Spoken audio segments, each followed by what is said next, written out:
साथियों, नमस्कार। एक बार फिर मैं सकार प्रकरण को लेकर आपके समक्ष उपस्थित हूँ। साथियों, पिछली बार हमने शय के विविध रूपों पर बातचीत की और उनसे बने शब्दों पर बातचीत की। अब हम कुछ नए रूपों पर बात करेंगे। पहले हमने जो तालु वाला श है उस पर चर्चा की थी। अब हम ये जो मूर्धन्य श है उस पर चर्चा करेंगे। तो आपने देखा होगा कि हिंदी वर्णमाला में य स्वर मिलता है। इसका जो स्वर रहित रूप है वो इस प्रकार मिलता है, और जो क के साथ प्रयोग होता है उसका रूप यो मिलता है, जिसको हम क्ष कहते हैं। देखिए, विद्यार्थी के समक्ष ये समस्या उत्पन्न होती है कि जब वो श श ह तक उच्चारण करता है तब उसको समझ बनी रहती है कि इस ध्वनि का इस प्रकार उच्चारण करना है। परंतु जैसे ही वो स्वयं अक्षर की तरफ बढ़ता है, ये स्वयं अक्षर है क्ष त्र ज्ञ, यहाँ उसका जो उच्चारण है वो बहुत भ्रमित करने वाला हो जाता है। वो स्वयं नहीं समझ पाता कि मैं इसका सही सही उच्चारण कैसे करूं। तो इसका उच्चारण करने के लिए हमें वापस वहीं जाना पड़ेगा, इस मूर्धन्य श की ओर। एक बार मैं यहाँ से इसको हटाता हूँ, ऊपर की ओर वापस रखता हूँ। आपको बहुत ज़्यादा स्पष्ट हो जाएगा कि इसमें वास्तविक रूप से स्थिति क्या है। देखिए, हिंदी में 11 स्वर है जिसका हमने जिक्र पहले किया था, और फिर वर्ग में 5-5 वर्ण है। उसके बाद में 4 अंतस्थ वर्ण है, उसके बाद में 4 ऊष्म वर्ण है, और उसके बाद में ये स्थान आता है इसका। ये मूल में ऐसा है, इस पहले है क और उसके साथ है मूर्धन्य श, और इसका रूप बनता है ऐसा। ये ऐसा बनना तो ऐसे ऐसे था, और ऐसे में बन करके ये ऐसा बना, और फिर यों करके इसकी आकृति ऐसी बनी। इसको हम च के बाद जो बोलते हैं छ, वैसे बोलते हैं कई बार छ, कई बार इसको क्ष बोल देते हैं। तो साथियों, इसकी जो व्युत्पत्ति है उस पर अब अगर आप ध्यान देंगे तो इसका उच्चारण हम सही से कर पाएंगे। अगर शब्दों में इसका स्थान देखेंगे तब आप इसका उच्चारण बहुत ज़्यादा ठीक करेंगे और समझ भी सकेंगे। जैसे आपको यहाँ लिखना है कक्षा, तो विद्यार्थियों के समक्ष या जिनको बताना है उनके समक्ष इसका ये रूप लिख कर देख लीजिए। को, फिर क ह्रस्व, फिर उसके साथ श आ की मात्रा। तो ये कक्षा और ये कक्षा एक जैसी है। हालांकि हमें मानक रूप में ऐसा ही लिखना है, परंतु विद्यार्थियों को समझाने के लिहाज से, हमें स्वयं को समझने के लिहाज से हमें इसको एक बार ऐसे रख करके समझना है। अब इसका उच्चारण बहुत सहज हो जाता है। कक्षा, जैसे लिखते हैं दक्ष, दक्ष जो चतुर होशियार, उसको हम अगर एक बार ऐसे लिख करके देख सकते हैं। अब इसका आप उच्चारण बहुत सहज और सरल तरीके से कर सकते हैं। तो हमें विद्यार्थियों को समझाते समय, साथियों को समझाते समय इस अक्षर को समझाने के लिए एक बार इस क्षय के जो 2 रूप है को और स, इनको अलग अलग करके रख देना चाहिए। तो इससे आप बहुत स्पष्ट हो जाएंगे कि इसमें वास्तविक रूप से कौन सी ध्वनि है और किसका उच्चारण हमें करना है। तो साथियों, ये बहुत सरल हो जाएगा हमारे समझने के लिए भी, और हम किसी प्रकार की उच्चारणगत गलती फिर नहीं करेंगे। तो हमने जब श का जिक्र किया था तो एक ये श का यह रूप भी है, और इस रूप का तो हमने जिक्र पहले कर ही दिया। एक बार पुनः देख लीजिए, यह श और इसके साथ यह र। तो जो पहले श चूंकि ऐसा ही लिखा जाता था, तो इसके साथ यह र मिला दिया। तो जैसे श्रीमान, श्रीयुत, सर्वश्री, तो इसमें स्र ऐसा ही लिखा जाता था, श्रीमती।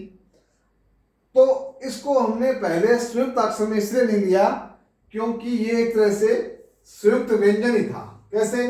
जैसे मान लो आपको दंत लिखना है, तो यहाँ न स्पष्ट रूप से दिख रहा है और त स्पष्ट रूप से दिख रहा है, तो इसको आप संयुक्त अक्षर में क्या हो गए, ये संयुक्त व्यंजन है, क्योंकि दोनों की स्वरूप की स्पष्टता साफ साफ झलक रही है। और वैसा ही यहाँ था, क्योंकि पहले स ऐसा ही लिखा जाता था, तो इसके साथ र था, तो ये श और र दोनों साफ साफ दिखाई दे रहे थे, इसलिए उस पहले इसको हम संयुक्त अक्षर में नहीं रखते थे। परंतु समय के साथ जब श के इस श के स्थान पर यह रूप प्रचलन में आया, एक बार मैं मिटा देता हूं, आप ध्यान से देखेंगे कि इस श के स्थान पर यह श प्रयुक्त होने लगा, तब इसकी जो रूपगत संरचना थी वो हमारे पाठकों के सामने, विद्यार्थियों के सामने लुप्त हो गई। तब ये हमें पता नहीं चल रहा था कि ये वास्तविक रूप से इसका उच्चारण क्या है। तब हमें ये पता नहीं था कि यहाँ वास्तव में श के साथ र है, तो क्योंकि शायद हमने ये सीख रखा था, तो अब अचानक उसके सामने लिखा जाता था श्रीमान प्रधानाचार्य, ये अर्जी लिखी जाती थी, तो उसके सामने ये श्रेय आता ही नहीं था, क्योंकि श्रेय की उसमें स्वयं श्रेय गणना थी नहीं। तो फिर विद्यार्थियों को इस श्रेय में क्या क्या ध्वनि मिली हुई है इसको बताने के लिए स्वयं अक्षर में इसकी गणना की जाने लगी। पहले इसकी आवश्यकता नहीं थी, क्योंकि पहले श का रूप ही वही था जो आज हम श्रेय में देखते हैं, परंतु अब यह रूप नहीं है, इसलिए इसको संयुक्त अक्षर में हम रखते हैं। तो संयुक्त अक्षर हमारे हो गए 4। पहला हमने जिक्र कर लिया क्षय का, ये देखिए जिसमें ग और मूर्धन्य स्व मिला हुआ है। दूसरा त्र, इसका भी ये भी कभी ऐसे था तो धीरे धीरे ये विलुप्त हो गया, तो यहाँ भी त और र है, ये ज्यादा स्पष्ट दिख भी रहा है। तीसरा जो है वो है ये देखो, आप आकृति से देखें, ध्यान से देखेंगे इसकी आकृति को, श्वेत पट पर गौर कीजिएगा कि ये आकृति ऐसे है ज की तरह, फिर इसके साथ ये मिला है। तो यहां अगर इसको समझेंगे, विश्लेषित करेंगे इसको, तो यहां ज के साथ यह है, तो इसका उच्चारण होगा ज्ञ। संस्कृत में जो ज्ञान है उसको ज्ञान बोलते हैं, यज्ञ को यज्ञ बोलते हैं, वो इसी कारण है कि इसका मूल उच्चारण ज्ञ है। ये हिंदी में आकर इसका उच्चारण ज्ञ होने लगा, जिसको हम ऐसे लिख सकते हैं ग ह्रस्व और य। परंतु परीक्षा में अगर पूछा जाता है कि इस ये ध्वनि में कौन सी दो ध्वनियां मिली हुई है, तो हम यही कहेंगे ज और य, च वर्ग का 5वां वर्ण और च वर्ग का 3रा वर्ण। और प्रयोगगत या उच्चारणगत जब हिंदी की बात करेंगे तो इसमें क वर्ग का 3रा और अंतस्थ वर्ण का 1ला वर्ण प्रयुक्त हो रहा है। परंतु जब परीक्षा में बात आएगी तो हम अभी तक मानक रूप से इसी को ही माना जाएगा, और हमें परीक्षा में अगर लिखना है तो हमें इसी को सही करना है। तो ये 3 तो ये संयुक्त अक्षर हो गए, जिनकी संयुक्त अक्षर का शाब्दिक अर्थ मतलब यही है कि जो ध्वनिगत रूप से जिसमें दो ध्वनियां हैं, परंतु वर्णगत रूप में, लिखित रूप में, द्रष्टव्य रूप में दो ध्वनियां नहीं दिख रही है, उसको संयुक्त अक्षर में शामिल किया जाता है। इस बात को बहुत अच्छी से अपने मस्तिष्क में स्थापित करना है कि संयुक्त अक्षर है क्या। संयुक्त अक्षर वो है जो दो ध्वनियां हैं परंतु दो ध्वनियां दिखाई नहीं दे रही है। तो ये चार हो गए, क्ष, त्र, ज्ञ और अंत में जो स्र, जिसका पहले इसकी गणना संयुक्त अक्षर में नहीं की जाती थी और अब इसकी गणना संयुक्त अक्षर में की जाने लगी है। साथियों, हमने इस शकार के माध्यम से थोड़ी सी भिन्न बात भी की है, जिसमें आपको संयुक्त अक्षर को परिभाषित करने का प्रयास किया है। अब हम जो तीन शकार है उनका जब शब्द में प्रयोग करते हैं, वो प्रयोग कुछ भ्रम पैदा करता है। कई बार लगता है कि पहले तालव्य से आएगा या मूर्धन्य से आएगा, पहले दंत्य से आएगा या मूर्धन्य से आएगा। तो हम इस प्रकार के भ्रम से कैसे निकलें, उसकी समस्या का समाधान कैसे हो, इस पर थोड़ी सी चर्चा करेंगे। देखिए, ये तीन जो सकार हैं, तालव्य, मूर्धन्य और दंत्य, जो इनका क्रम है लगभग वही क्रम शब्दों में रहता है। तो इसकी मूल जो समझ है वो ऐसे ही है कि जब शब्दों में इनका प्रयोग होता है, ये लगभग इसी क्रम में प्रयुक्त होते हैं। और ज़्यादातर हमें जो कंफ्यूजन होता है वो ये होता है कि जैसे अनुशंसा लिखा तो हमें ये लगा कि इसमें पहले मूर्धन्य आएगा या तालव्य आएगा। तो हमें इसके लिए इतनी सी बात का ध्यान रखना है कि हमें पता करना है कि पहले तालव्य का स्थान है तो तालव्य आएगा और दूसरा मूर्धन्य के स्थान है तो मूर्धन्य आएगा। इसी प्रकार मान लो लिखा हुआ हो शोषण, तो अब देख लीजिए पहले तालव्य आएगा और दोबारा मूर्धन्य आएगा। तो हमें इस क्रम को ध्यान रखना है। दंत्य स में ज्यादा भ्रम नहीं आता है क्योंकि उसका स्थान और उच्चारण बहुत स्पष्ट है और हिंदी में इस दंत्य स का प्रयोग बहुत हुआ है। तद्भव शब्दों में सकार में इस स का प्रयोग ज्यादा होता है। तो परंतु जो कंफ्यूजन होता है वो इसी में होता है कि पहले मूर्धन्य आएगा या तालव्य आएगा। कुछ और उदाहरण देख लेते हैं, जैसे शिष्टाचार, तो पहले मूर्धन्य आएगा, सॉरी पहले तालव्य आएगा और दोबारा मूर्धन्य आएगा। तो ये तो एक तरह से अलिखित नियम सा है कि मूर्धन्य और तालव्य का कहीं पर भी कंफ्यूजन होता है तो आप पहले तालव्य रख दें और उसके बाद मूर्धन्य रख दें। एक उदाहरण और रख सकते हैं, जैसे श्रेष्ठ। इसमें भी देखो श्रेष्ठ में क्या है, ये पहले जिक्र कर दिया था, ये श्र है, वास्तविक रूप से ये ऐसा है। तो पहले तालव्य और उसके बाद में मूर्धन्य।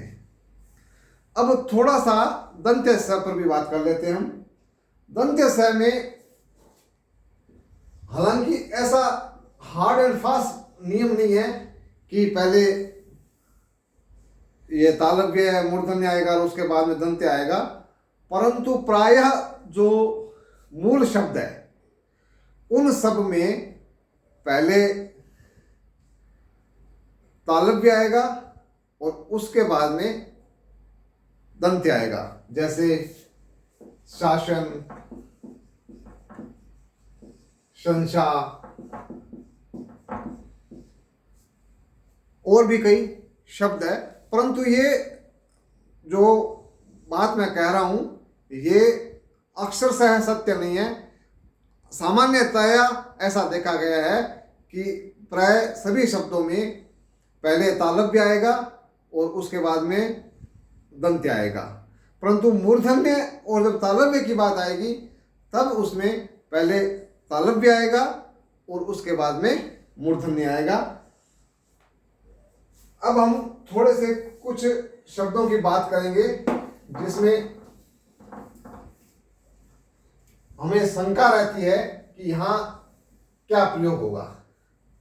जैसे एक शब्द है कोश, जिसमें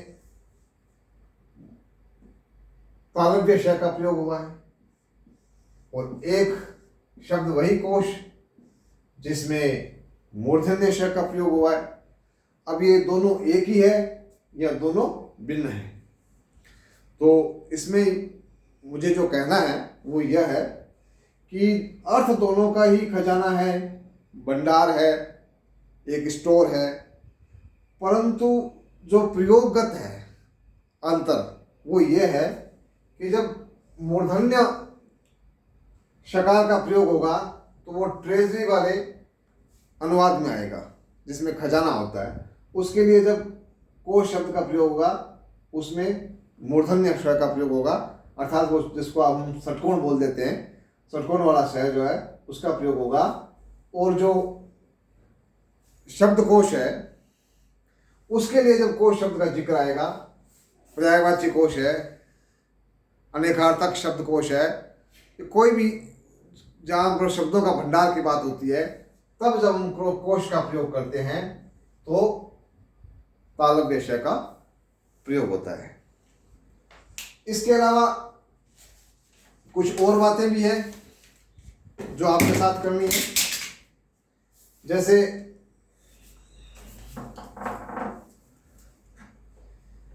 शकार की जो वर्तनीगत अशुद्धियां होती है, जिसमें एक सबसे बड़ी जो अशुद्धि होती है जो दिखाई देती है वो है अतिशयोक्ति शब्द में। प्राय हम लिखते समय जो सकार है उसको ह्रस्व कर देते हैं। ये जो श लिखा हुआ है, अतिशय में जो श आ रहा है उसको हम ह्रस्व कर देते हैं। तो यहाँ आप गौर करेंगे इसमें दो शब्द है, अतिशय, धन उक्ति।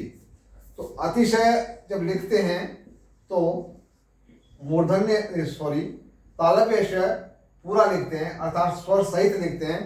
तो जब हम संधि करेंगे तब भी हम क्ष पूरा लिखेंगे। तो यहाँ जो ह्रस्व अर्थात जो स्वर रहित जो सकार लिखा जाता है वो गलत है।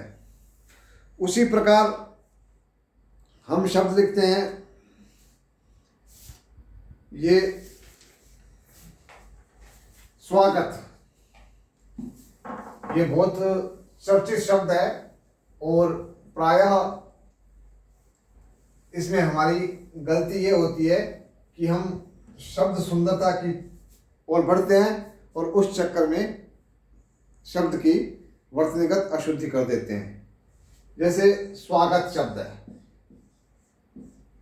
स्वागत शब्द में एक उपसर्ग है और एक मूल शब्द है। अब उपसर्ग देखेंगे तो इसमें सु उपसर्ग है और मूल शब्द आगत है। आगत माने जो आने वाला है, जो आया है, और सु का मतलब उसके लिए हम अच्छी बात करें, अच्छा हो। तो संधि करते हैं तो उ का वह में बदलाव होता है, यण संधि में होता है, फिर आ उसके साथ जुड़ जाता है तो शब्द बनता है स्वागत। अब हम किसी का बहुत अधिक स्वागत करना चाहते हैं, किसी का बहुत अधिक सम्मान करना चाहते हैं, तो हम उसको लगा देते हैं सुस्वागत। तो अब देखिए इसमें तो स्वागत में पहले से ही सु जुड़ा हुआ है, तो उसके बाद उसके साथ सु और जोड़ना कोई समझदारी नहीं है और व्याकरण की दृष्टि से भी ये ठीक नहीं है। तो इसलिए इस शब्द को अगर संरचनागत रूप से सही से समझ लिया जाए तो इस प्रकार की गलती नहीं होती है। और हम जो सकार की बात करते हैं तो एक शब्द आता है हमारे यहाँ सांगोपांग। सांगोपांग जो शब्द है उसमें हम लिखने में तो कोई गलती नहीं करते हैं, परंतु इसके अर्थ में गलती करते हैं। हम सोच लेते हैं कि जो सांगोपांग शब्द है ये तो राजस्थानी में बोला जाता है, ये हिंदी या संस्कृत का नहीं है। तो यहाँ मैं विद्यार्थियों के साथ ये बात विशेष रूप से साझा करना चाहता हूँ कि हमारी राजस्थानी में भी संस्कृत की शब्दावली बहुत अधिक प्रयोग की जाती है। तो ये संस्कृत शब्दावली से सीधा सीधा राजस्थानी में प्रयोग है। देखिए इसमें स, अंग और उप प्लस अंग, और अंग और उपंग के साथ जब किसी का चित्रण किया जाता है तो उसे कहते हैं सांगोपांग। तो सांगोपांग का मतलब हुआ किसी विषय वस्तु का, किसी संप्रत्यय का जब उसके एक एक अंग और एक एक उप अंग के साथ, मतलब बड़े रूप के साथ और छोटे के रूप के साथ जब उसका विश्लेषण किया जाता है तो उसे हम कहते हैं कि इस विषय का सांगोपांग विवेचन किया गया है, इस विषय पर सांगोपांग बातचीत की गई है, या इस विषय को सांगोपांग ढंग से समझा गया है या समझाया गया है। तो विद्वान साथियों, मेरे विद्यार्थियों या जो भी इस वीडियो को देख रहे हैं, उन सभी को मेरी ये एक छोटी सी चर्चा नज़र की गई है। आप इस वीडियो को अच्छे से देखें और ठीक लगे तो सब्सक्राइब जरूर करें, लाइक करें और कमेंट्स बॉक्स में अपने कमेंट्स जरूर देवें। साथियों, मैं एक बात इसके साथ और करना चाहता हूँ कि ये जो वीडियो है वो केवल एक वर्ग विशेष के लिए नहीं है। ये वीडियो मैं अपने विद्यार्थियों के लिए भी तैयार कर रहा हूँ। मेरे साथी जो व्याख्याता बंधु हैं या जो जिज्ञासु लोग हैं, जो भाषा और साहित्य में रुचि रखते हैं, उनके लिए भी तैयार कर रहा हूँ। और मैं चाहता हूँ कि मैं अपनी अनुभव को जो सीखा है वो बातें उनके साथ साझा कर सकूँ। तो इसलिए मेरा निवेदन ये रहता है कि मैं अपनी बात को अगर ठीक ढंग से नहीं पहुंचा पा रहा हूं या मेरी बात में कहीं कोई कमी रह रही है तो उसका मुझे भान जरूर करवाएं। जय हिंद, जय भारत, धन्यवाद।